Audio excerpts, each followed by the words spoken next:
আসসালামু আলাইকুম। গিয়েছিলাম পাখির বাজার দেখতে এবং মাছ কিনতে। তো সেই ভিডিওগুলো আপনাদের সাথে এখন শেয়ার করব। টুকরো, টুকরো ভিডিও করেছি আমি। তো দেখার জন্য অনুরোধ রইল শেষ পর্যন্ত। কী মাছ কিনলাম সেটাও দেখবেন ইনশাআল্লাহ।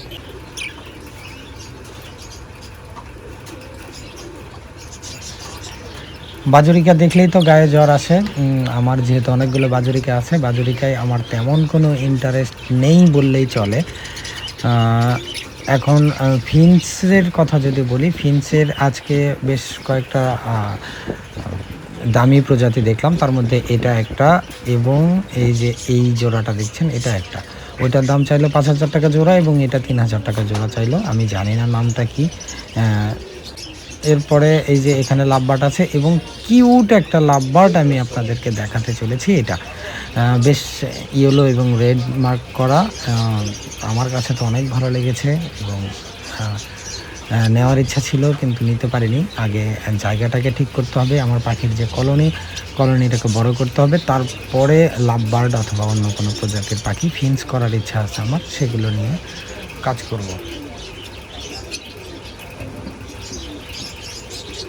আমার ভিডিও করা দেখে পাখিগুলো খুব ভয়ে ছিল, এই জন্য কাছে আসেনি এবং ক্লিয়ার করে আপনাদেরকে দেখাতেও পারিনি। যতটুকু পেরেছি আপনাদেরকে দেখানোর চেষ্টা করেছি এবং যাদের এই লাভবার্ড ভালো লাগে অবশ্যই আমাকে কমেন্টে জানাবেন। এগুলোর প্রাইস সম্পর্কেও আপনাদেরকে জানানোর চেষ্টা করব।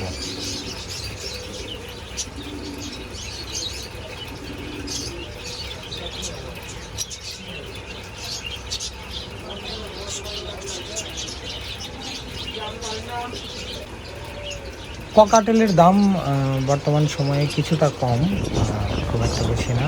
যারা ককাটেল করতে চান তারা ককাটেল এই সময় কিনতে পারেন। এখানে আরেকটা ফেন্স আছে, এগুলো সম্ভবত বেঙ্গলি ফেন্স।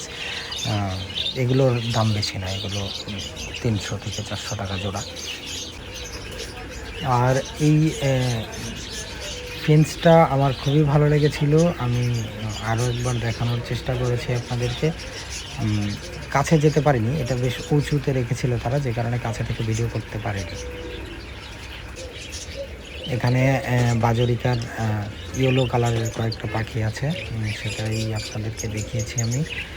ইয়েলো কালারটা আমার ভালো লাগে, কিন্তু আমি আসলে ইয়েলো কালারটার ওইভাবে খুব ভালো আমার কাছে যেমন লুটিনো জাতের ইয়েলোটাই ভালো লাগে। সেটা যদি পাই অবশ্যই আমি কিনবো, কিন্তু এটা আমার কাছে খুব একটা তেমন ভালো লাগে না। মনে হয়েছে একটু রোগাক্রান্ত কিনা, ভয়ে আমি এটা কিনিনি।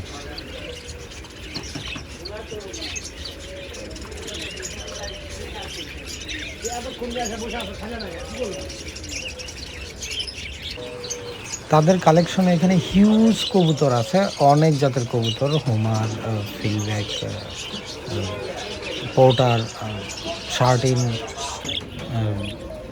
বোম্বাই, সব জাতের কবুতরই তাদের কাছে আছে এবং কবুতরগুলো বেশ ভালোই লাগলো। এবং যারা জানেন না তাদের জন্য বলে রাখছি, বর্তমান সময়ে কবুতরের বাজার খুব কম। মাছের দোকানে চলে আসলাম। মাছ এটা হচ্ছে জেব্রা ফিশ। জেব্রার বেশ কয়েকটা কালার হয়।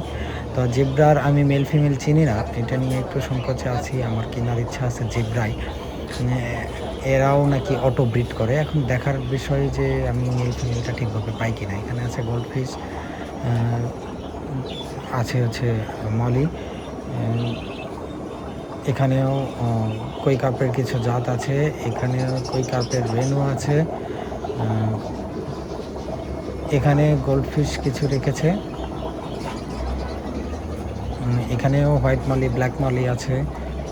আসলে অ্যাকোরিয়াম ফিশের দোকানে গেলে আপনার মাথা ঠিক থাকবে না কোন মাছ রেখে কোন মাছ নেব। তো আমি যেহেতু অটো ব্রিডের মাছ খুঁজছি, যেগুলো অটো ব্রিড করে সেই মাছগুলো আমি খুঁজছি, কারণ আমার জানেন গাপ্পি আছে। তো গাপ্পির সাথে যে মাছগুলো আমি দিতে পারবো সেই মাছগুলোই আমি খুঁজছি।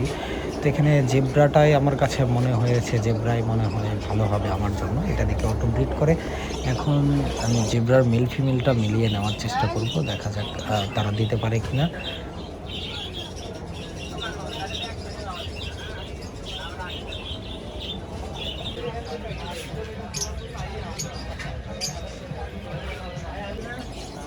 আলহামদুলিল্লাহ, পরীক্ষামূলকভাবে জেব্রার এক জোড়া মাছ আমি নিলাম। এখন এগুলো যদি বাচ্চা করে তাহলে আমি বুঝতে পারবো যে হ্যাঁ আমার মেল ফিমেল ঠিক আছে। বাসায় নিয়ে আসার পর আমি আপাতত আজকে রাখছি এই পটে, এখানে রাখবো এবং পরবর্তীতে আমি গাপ্পির যে ব্রিডিং ট্যাঙ্কটা করেছি সেই ট্যাঙ্কে এগুলোকে রাখার চেষ্টা করব। যে ট্যাঙ্কটা আপনারা যারা দেখেননি তারা অবশ্যই আমার ভিডিওটা দেখে আসবেন, এই ট্যাঙ্কে রাখার চেষ্টা করব। তো এই ছিল আমার আজকের ভিডিও, দেখা হবে পরবর্তী কোনো ভিডিওতে। ততদিন পর্যন্ত সবাই ভালো থাকবেন, সুস্থ থাকবেন এবং আমার চ্যানেলকে সাবস্ক্রাইব করে আমার সাথেই থাকবেন, এই প্রত্যাশায় বিদায় নিচ্ছি। আল্লাহ হাফেজ।